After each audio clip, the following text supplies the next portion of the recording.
It's the last day of July, so that means it is time to go through the August budget.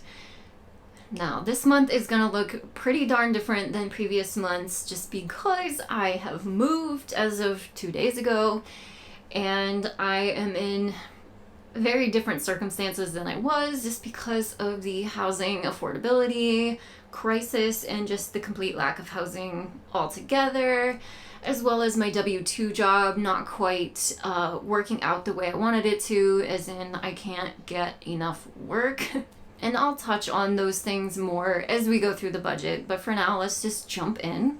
All right, this is my budget spreadsheet in Google Sheets, and so we always just start at the top with my incomes. And currently, my W-2 job is my biggest income, even though it's not quite what I was expecting or what my employer made it seem it would be. I just am ballparking a guess at this W-2 income. I set a goal of $1,500, which is drastically different than what my employer said that I should be getting per month, which I talk about in other videos of why I'm not getting the amount of days of work that I should or was hoping to get. But I was hoping to get at least 12 days a month of work. That's kind of the minimum that my company was like, you know what, yeah, you can do the minimum, because for me personally, I don't need a lot just because of my lifestyle.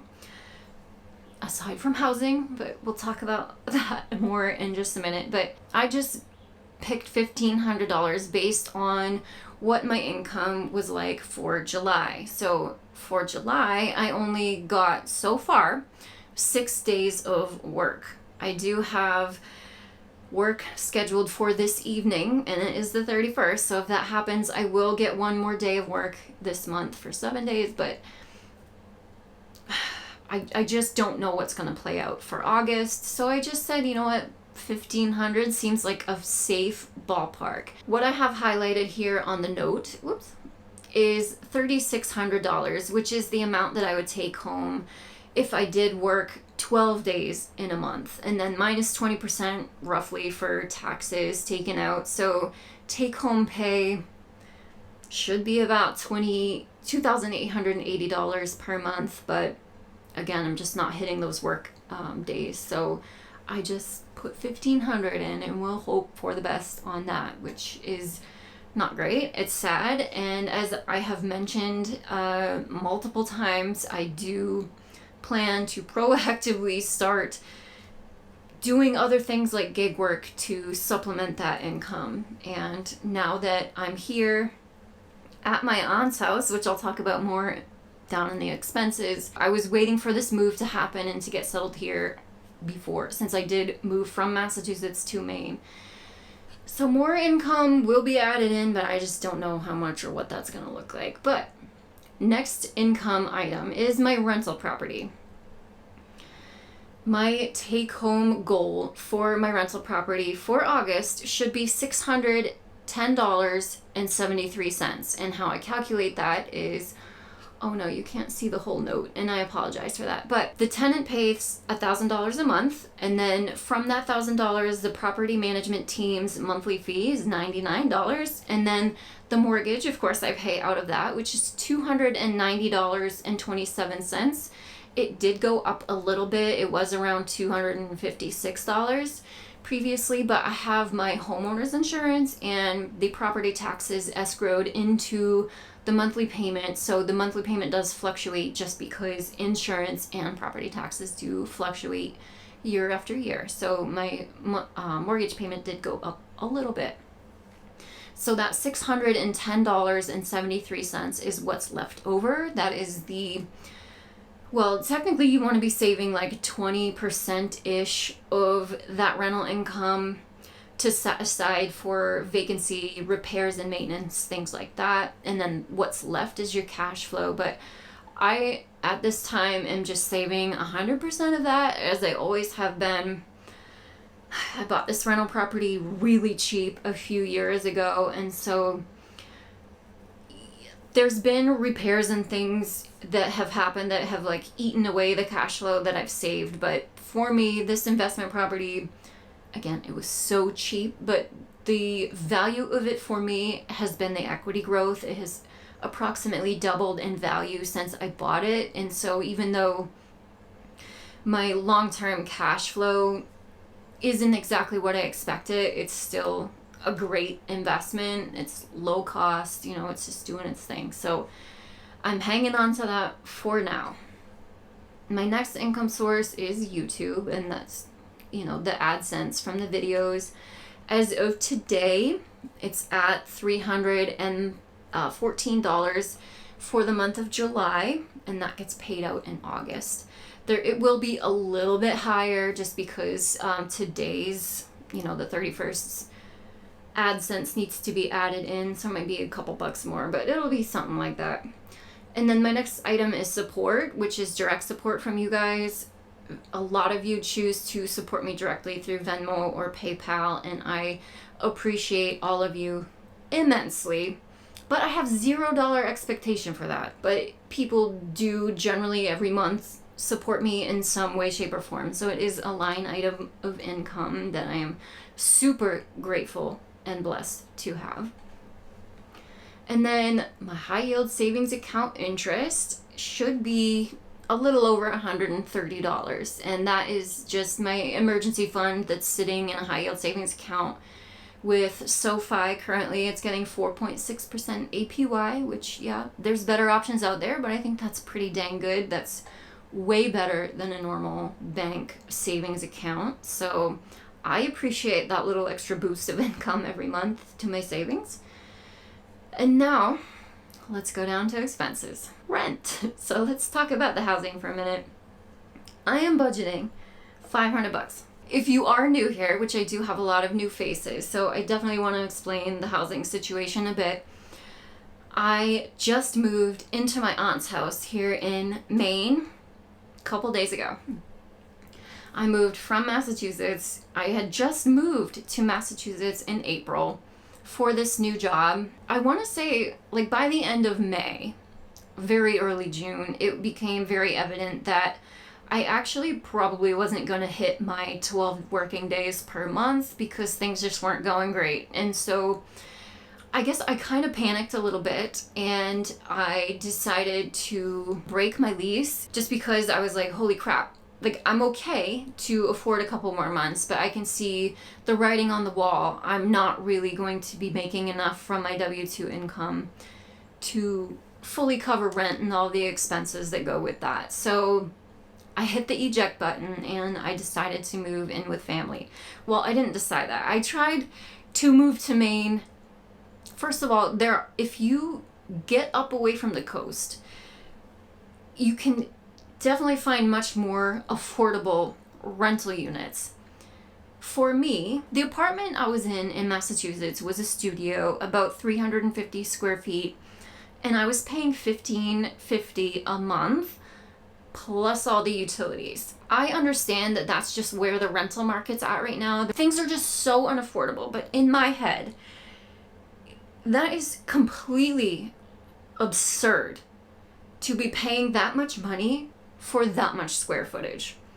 And again, I understand it's a lot worse in so many other places, but just for me, that's a no. That's just completely unacceptable. Back in, early June, when I decided, you know what, it's not going to work for me down here in Massachusetts and I need to get out of this lease, I started applying for apartments up here. And like I said, away from the coast, much cheaper. And unfortunately, it was really hard to apartment hunt from a different state.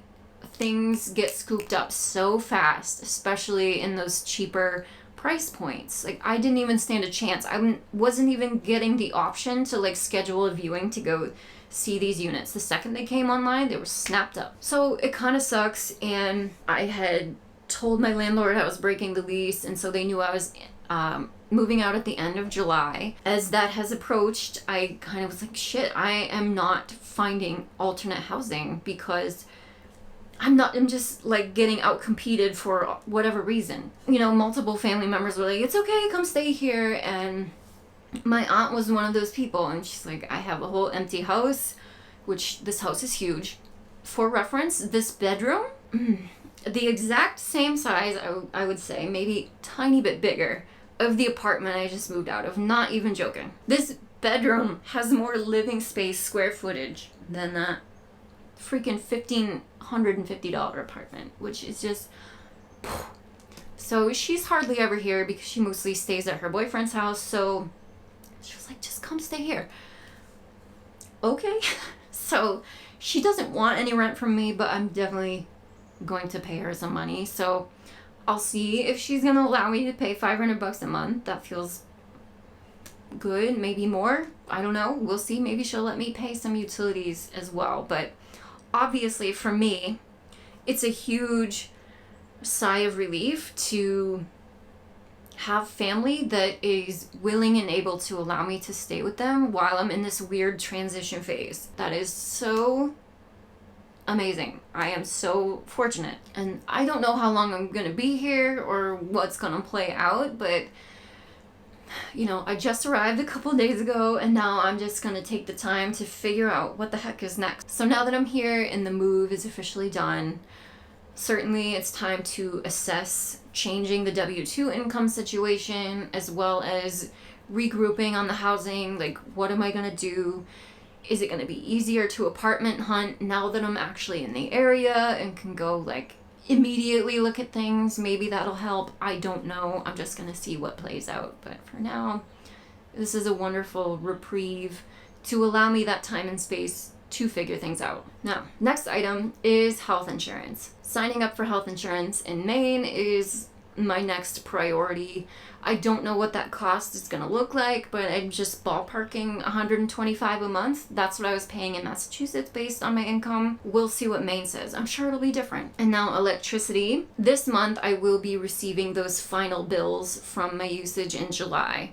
So over the next week or so, I expect to see those in the mail. So these electricity, gas, and internet are just going to be those final bills from last month. So I think electricity should be maybe $40. Gas, heat, which obviously I didn't use, but they do charge that monthly service fee. That's about $20. And same with internet. I don't know, 50 maybe, we'll see. September, those three things should be $0 unless I find a new apartment. Mohila, that is my student loan servicer. And if any of you are dealing with them right now, they are struggling to transfer everyone to like a new servicer platform or something. So I've been on an administrative forbearance since April at no fault or reasoning of my own. They're just struggling over there. So I think everyone's on this forbearance as well. I'm not really sure. But for right now, I do have a $0 monthly payment on those until I hear from them. The gym, I might sign up for a gym in August. I didn't sign up for a gym in Massachusetts. I haven't had a gym membership in like 4 months, and I am desperately missing weightlifting, so I'm gonna see what's around me and what I can find, but I don't know. We'll keep you posted, but it's $0 for now. Netflix is $22.99. Food and household items, I'm $200 maybe. I definitely way blew out my food budget in June and July, and that is for both, I'm a stress eater, so mental health reasons with the job and the apartment and just everything, the move coming up over the last 2 months, I just ate out way too much. And definitely, luckily there's way less options here, so that's nice, and I should be able to hit those veggie stands and the farmers markets and just drastically reduce that food budget. So 200 is probably a little ambitious, but we'll see. And then gas and car wash, $150. Pet supplies, yeah, $0. I should not need anything for them in August. I stocked up pretty good before I moved. All of the next categories are just $0 because I don't know if I'll be able to invest, donate, or save. Although saving, yes, I should.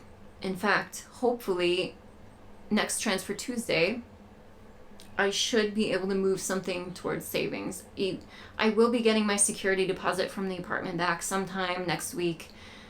I don't know if it'll happen before Tuesday, but I should be able to squeak a little something into savings. I definitely miss that habit of saving every single paycheck, so I definitely want to get back to that, especially while I can, while my housing expenses are pretty low. $1,100-ish in expenses and hopefully about $2,500 in income does leave a pretty decent spread of opportunity for savings. So let's just keep our fingers crossed. All right, next category is just my savings accounts. The biggest one is my emergency fund, which I had a $30,000 goal, which roughly provides a 12-month supply of emergency funding, but is currently sitting at $37,371, so about $7,400 over my goal, which is amazing. That's the balance that's sitting in that high yield account, and I'm just letting that interest compound in it every month, and my YouTube income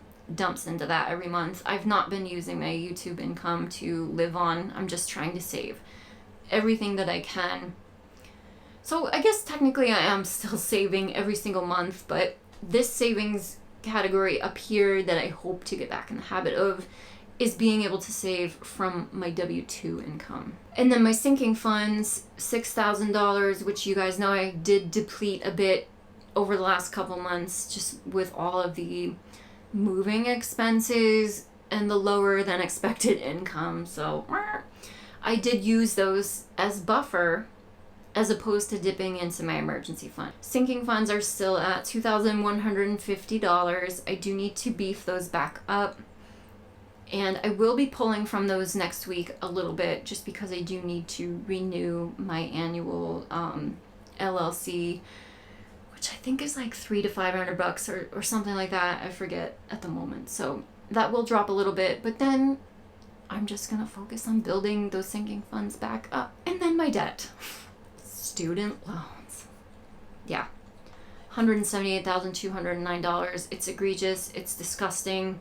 It has been a lot higher than that. I've done some damage with that amount. I've paid so much on those already. What can I don't know. Student loans, they're such a hot topic. People think I'm absolutely out of my mind for not doing everything I can to plow every extra penny at that balance to get out from under them, but at the same time, the way that their capitalizing interest is structured, that loan balance gains over $3,000 a month in interest. And so years ago, I just watched my student loan balance go up and up and up every month because who the hell can afford to pay that much interest, which is crazy.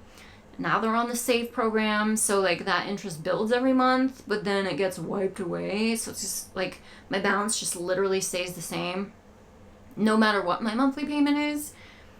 And I have lived mentally stressed the F out financially because of those student loans. And so in the last couple years, I've just kind of compartmentalized them and said, you know what, they're there. I tried as best as I could to get ahead with those, and I did great. However, I cannot get ahead on that balance. If I wanted to pay extra on them ever, I first have to pay off the accrued interest every month, so that $3,000 plus, and then apply more to principal. That's just not financially possible.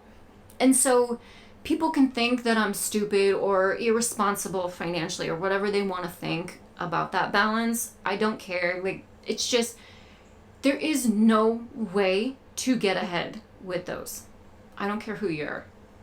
And if you are not new here, then you guys know I started this channel in 2019 when I had a high-paying job, and I had hopes to be completely debt-free by the time I left that job. And at that time, I had over $250,000 of debt. I worked at that high-paying job for 5 years, and I did insane progress during that time. I paid off over $100K towards debt. a lot of private student loans. I had I forget if it was 7 or 9 different private student loans that all had their minimum monthly payments. I had a used car loan, a medical debt, revolving credit card debt, all of the crappy financial things. And I plowed through all of that. I bought myself a new car, a reliable, well-researched one that I hope will last me for years and years and years to come, so I could stop worrying about buying shitty used cars. I did insane progress in that and saved a 12-month emergency fund. Before I got that job, I had 0 savings ever, and I just operated on the skin of my teeth for so many freaking years, paycheck to paycheck, and it sucked.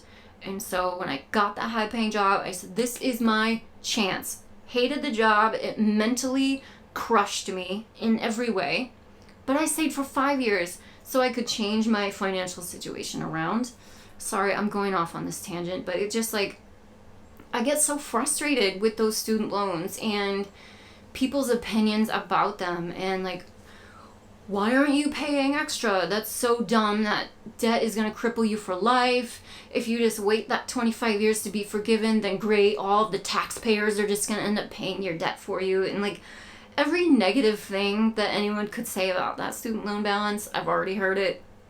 Okay, everyone's got their opinions, but I'm just trying to do what's best for me and my situation. So there is so much reasoning behind why I don't plow every extra penny towards my student loans. All of that was just a quick highlight of why. Again, you can absolutely disagree with me. It's totally fine.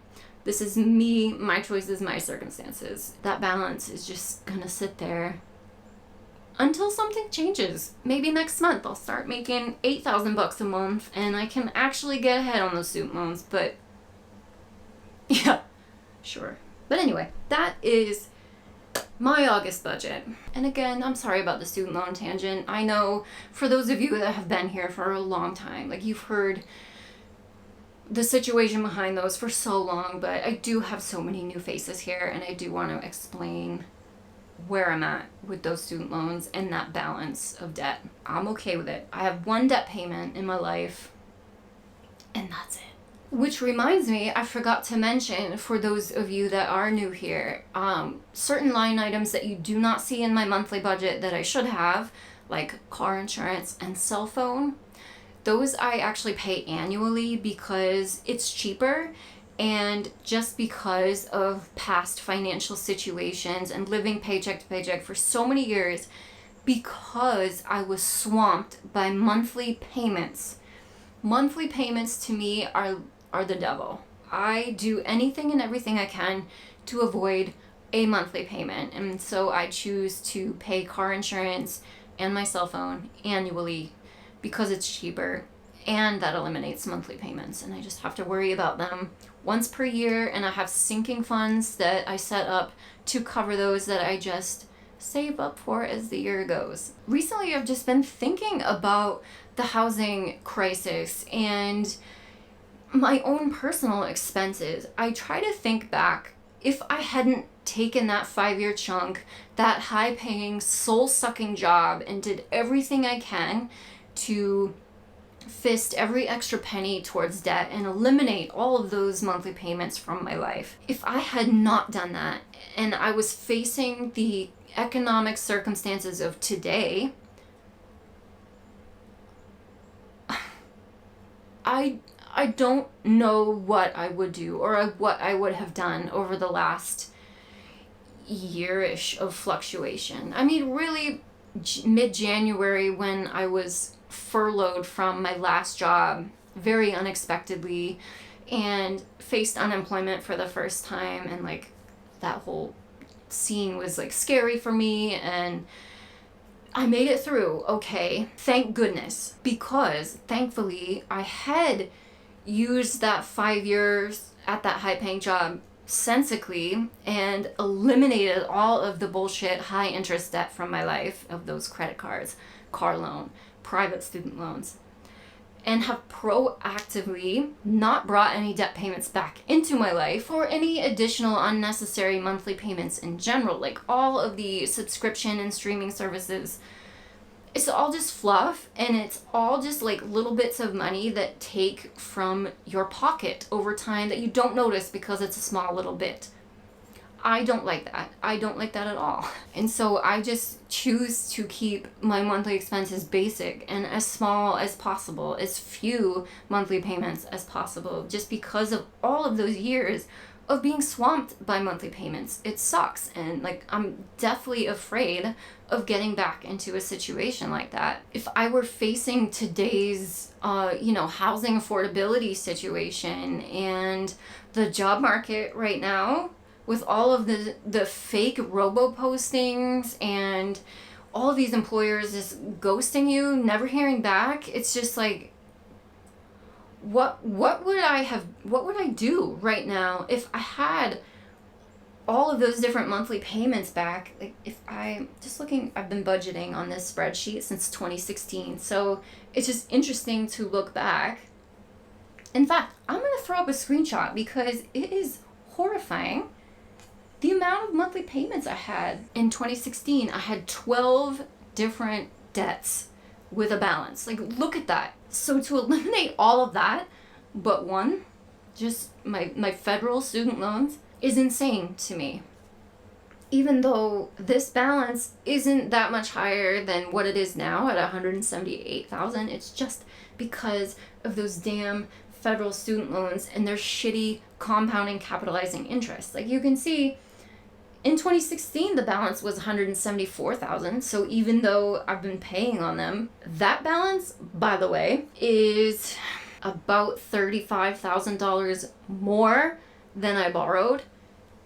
And that's just because I graduated grad school in 2015, at the end of 2015. And then all of the interest just capitalized, and the balance just grew and grew and grew and grew over all those years. And it wasn't until the pandemic that it stopped growing. That was the first time. So that's shitty. Student loans are shitty. I definitely do not recommend them to anyone. But you know what? I can't go back and change it, so I'm just trying to figure out how to deal with it. So that's just a reference of where I came from, how I got where I am today, and how I'm like mentally trying to think through what to do about them and how to handle them. And I don't know. It's hard when you can barely figure out what to do with or how to afford basic day-to-day life, let alone additional debt payments. So yeah, hate student loans. I did not expect the August budget to turn into such a rant, and I apologize, but thank you so much for listening and hanging with me. I hope all that made sense. Such a weird time. I feel totally out of sorts. In case anyone cared, it's like personal level, haven't been sleeping, probably was just the stress of the move, and now the cat's in a new environment makes me sad. And just me being in a new environment, I'm sure that adds to it too, but hopefully that all settles down. Totally forgot to mention at the beginning of the video, but I'm sorry I didn't see you guys yesterday for Transfer Tuesday, even though I just said last week I definitely want to make that habit a thing again. But I just was so exhausted yesterday after the move on Monday. My poor dad, he made the 2.5 hour each way drive to come help me get the big things and the last of the stuff out of that apartment, and he's a trooper. It was a long day. It was exhausting. Plus, I just didn't have any money moves to share from the last week at zero. Next week should be different. Oh, thank you guys so much for hanging with me, for being here, showing up, all of your words of encouragement. I am so damn grateful I started sharing this whole process 4 years ago. You all have just kept me going in every single way, because I don't talk about this stuff with people in my real life. I don't know about you guys, but talking about money to people around me is like, eek. Everyone's just like, like no one wants to talk about it. It's frustrating because it's a real thing. It's a freaking huge issue for everybody, and it kind of stinks that no one likes talking about money because it's faux pas. Like, whatever, can we get over it, please? Because talking about it leads to learning and awareness and sharing, and exchanging thoughts, opinions, ideas, and you guys have been immensely helpful to me in this whole financial journey. And so I appreciate every single one of you so flippin' much for being here and showing up and just cheering me on. It means the friggin' world. So thank you guys so much. I have a boat trip this evening, so it is the 31st, so let's hope for a 7th work day for the month, and it should be a 2 to 3 day trip, and so hopefully that'll get me 2 or more work days right out of the gate for August. So at the very least, that's exciting. So I will see you guys when I get back on land. Bye.